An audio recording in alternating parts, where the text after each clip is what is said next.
दाहोद में पिछले कुछ सालों से झालोद को राजस्थान से जोड़ने वाले लिमटी बाईपास रोड पर हर जगह गंदगी ही गंदगी दिख रही है, लेकिन प्रशासन की तरफ से सफाई को लेकर कोई काम नहीं किया गया है। स्थानीय लोगों का ये भी कहना है कि यहाँ धार्मिक स्थल और स्कूल है और ऐसी बदबू से सेहत को नुकसान पहुंचने की संभावना है। साथ ही खूंखार जानवर प्लास्टिक की थैलियों जैसा गंदा कचरा खा रहे हैं। ट्रैफिक जाम से लोगों को काफी परेशानी हो रही है। ये समस्या बार बार लिमटी ग्राम पंचायत के सामने रखी जा रही है, लेकिन उनका दिल नहीं पसीज रहा।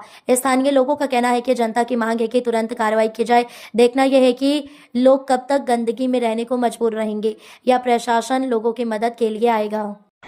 હું આ લીંબડીનો રહેવાસી છું। લીંબડીમાં ઘણા વર્ષોથી આ ડમ્પિંગ યાર્ડ આ સ્થિતિમાં જોવા વારંવાર રજૂઆત કરવા છતાં ગ્રામ પંચાયત લીંબડી તથા વહીવટી તંત્રની કુંભકર્ણની નિંદ્રામાં સૂતું છે।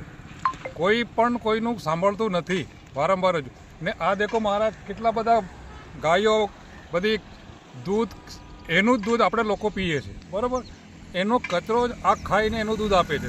તો કેટલું બધું પ્લાસ્ટિક છે ને કેટલી બધી ગંદકી ખાઈને આપણે એનું દૂધ ઉપયોગ કરીએ છીએ। પછી આનું આ કચરામાંથી પાણી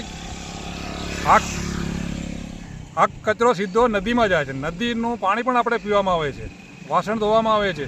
તેમ છતાં ભગવાનની કૃપાથી આપણને કોઈ જાતની બીમારી હમણાં છેતી તો થતી નથી।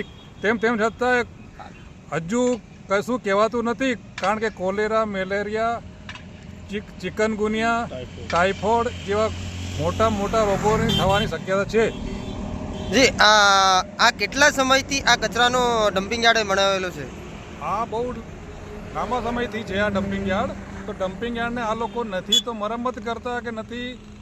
જેમ બને તેમ ચારે બાજુ જેટલું વિકાસ થાય છે, જેમ વધે છે એમ ઠેઠ હનુમાન ટેકરીનું સારામાં સારું મંદિર આવેલું છે, ગાર્ડન જેવું બનેલું છે, સ્મશાનનો રોડ છે। અહીંયાથી નીકળવું, નાક બંધ કરીને નીકળવાનું, કારણ કે એનું શું છે કે ભાઈ એટલી બધી દુર્ગંધ આવે છે કે માણસ કોલેરિયા તો ફાટી નીકળવાનું જ છે આપણા ગામમાં। અહીંયા તમે ગ્રામ પંચાયતમાં રજૂઆત કરેલી? લીંબડી ગ્રામ પંચાયતમાં રજૂઆત કરેલી, સીએમ ઓફિસમાં પણ રજૂઆત કરેલી, બધી જગ્યાએ ગુજરાત લેવલ સુધી રજૂઆત કરેલી। તેમ છતાં તંત્ર અંધેર કુંભકર્ણની નિંદ્રામાં સૂતું છે। હજુ આનું કાયમી ધોરણે નિકાલ લાવો ને મોટી ઇલેક્શન આવે છે, મોટી વાતો કરે છે, પણ એનું એક્શન લેતા નથી કોઈ પણ।